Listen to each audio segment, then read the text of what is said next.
that time, America, and it hasn't gotten a lot better, but very, very divided. Republican, Democrats were very divided. We also had in music, we had the whole East Coast, West Coast thing, you know what I mean? If you remember the hip hop wars, if you will. Yeah. So I thought that if I could bring all these different people together, that it would have a sort of symbolic message. The great thing about music or art on any level, that people don't realize that you're being taught a message until after, and they leave the movie theater and they go, oh yeah, you know, I see what happened.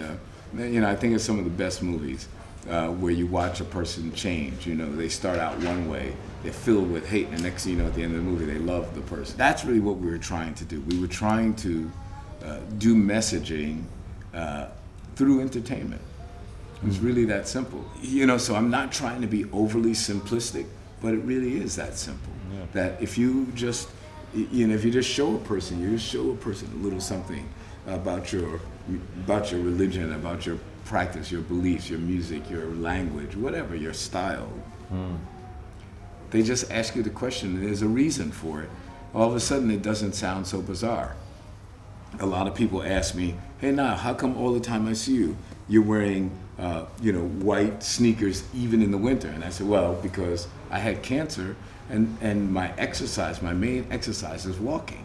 So every place I go, people see me walking. I carry my own stuff, I carry my stuff, and I'm walking around. That's why. It's not because I'm trying to be cool, it's actually practical. So a lot of things that we find out in this world are for a reason. It's a person has thought about the reason to do it. And that's why we did We Are Family Foundation. I guess this was one of my later questions, but you do believe in the end that a song can change the world?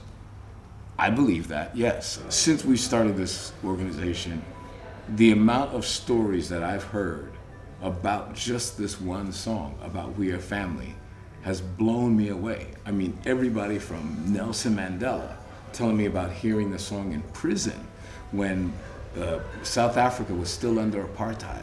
And he could tell from the sound of Sister Sledge's voice that they were black. But meanwhile, the white prison guards were singing We Are Family, and it was on the white radio station.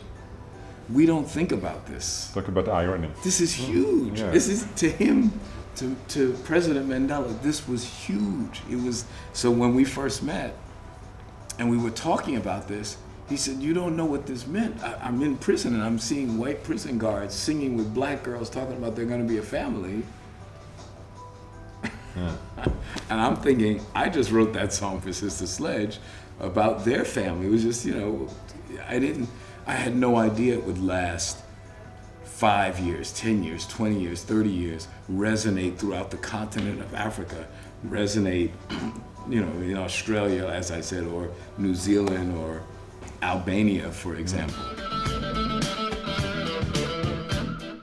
The Rockefellers, Susan and David Rockefeller, became friends of ours because they were doing a film about post-traumatic stress disorder. A lot of the soldiers that are fighting these wars, people don't realize that the wounds that you see sometimes are not nearly as bad as the wounds that you don't see. They thought about the message of their film. We thought about the message of our charity. We didn't want to just raise money, we wanted to be effective.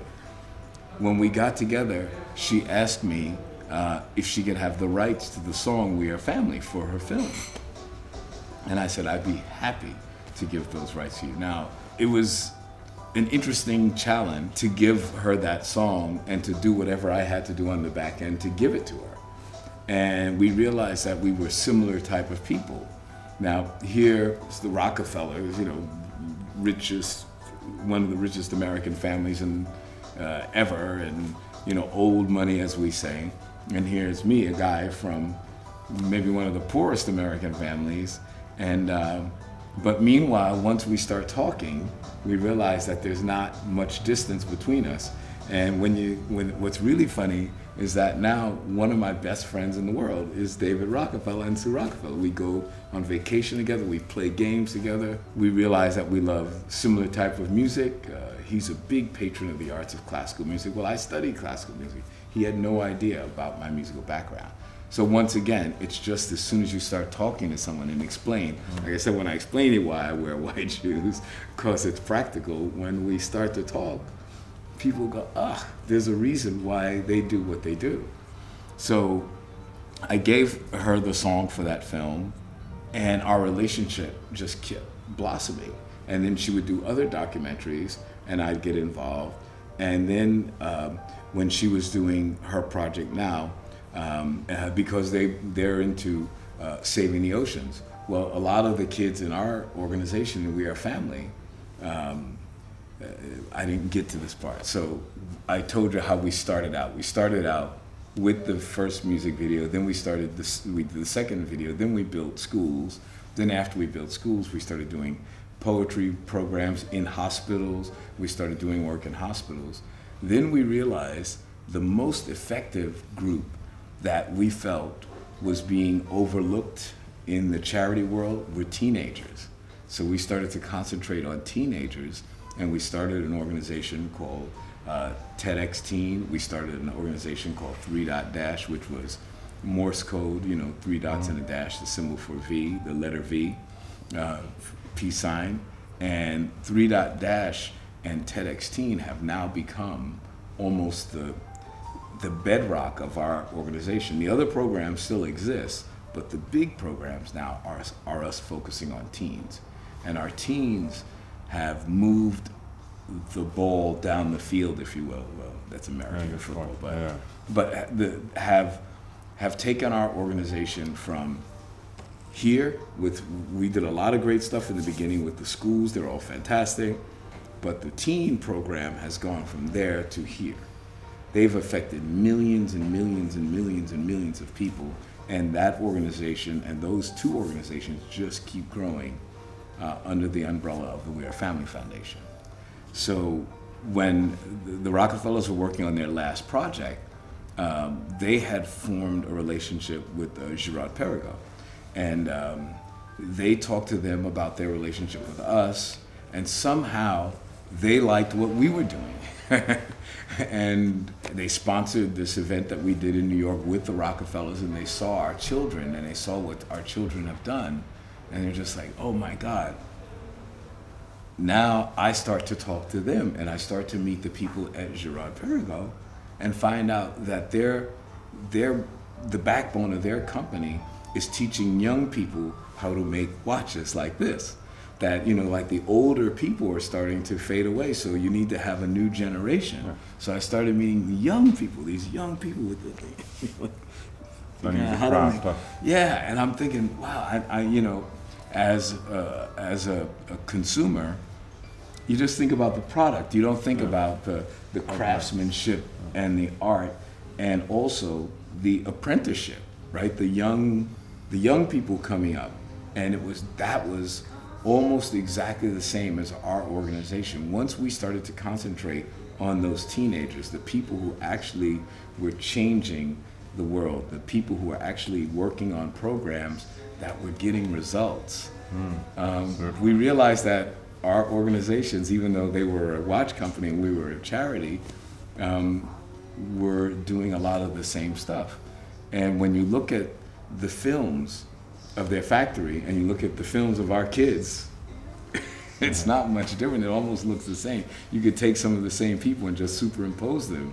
So once again, you find the most interesting relationships once you start talking to people. It's almost like a perfect marriage. We do what we do, they do what they do, and somehow in the middle it helps each other's cause. It may sound a little far-fetched, but one could argue that writing a song is very much alike to making a watch. It's so intricate. Mm-hmm. Everything counts when you write a song. It's a combination of many, many things. Everything in my life is musical.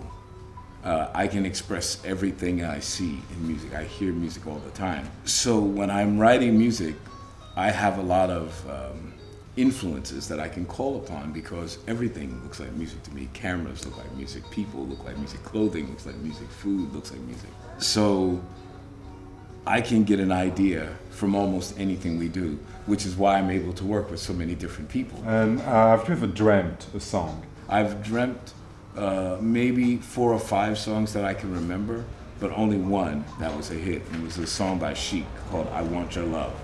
And every note that you hear on that record is exactly my dream, except at the end where the strings are going do-do-do-do, do-do-do-do, do-do-do-do. I dreamt that part, but I didn't dream putting them up an octave. That part came when I was in the studio, and the concert master said, hey Nile, since it's going around twice, why don't we go up an octave the second time? And I said, that's a good idea.